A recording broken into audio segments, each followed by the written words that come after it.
Okay, so now it's time to brew coffee. The first step is to heat up the water. Okay, so while water is heating up, I can grind my coffee. I have 15 grams pre-weighed.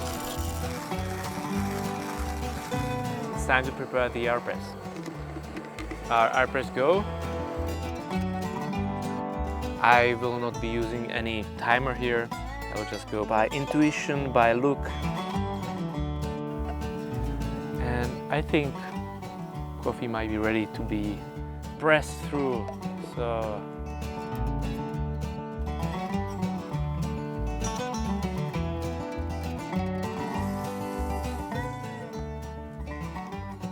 and it's done.